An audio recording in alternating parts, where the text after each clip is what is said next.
what you're going to need. So if you hadn't watched my Canada Day Pancakes and Waffles, you might want to double back and catch that video. But I'd like to share with you an idea as a test mix. I made these and it was very successful, very yummy. I would recommend watch the directions very closely.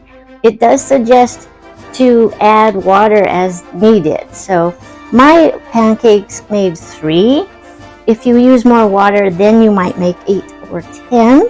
So just a little troubleshooting tip for you. So to make your pancakes or waffles more American, I would recommend using blueberries. So if you haven't already stocked up, make sure you grab your strawberries, your Ready Whip or your Cool Whip, and blueberries. Okay, this is what we made for Canada Day. Is that gorgeous? This is the same mix. That's our pancakes with the waffles. Isn't that pretty too?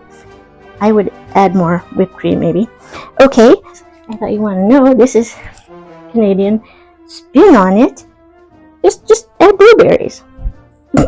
Okay.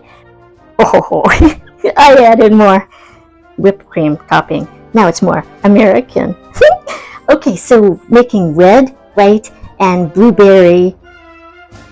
What are these now? Pancakes. I can already see what they are. Let's add our blueberries. Oh, look at this. Okay, now it's red, white, and blueberry pancake.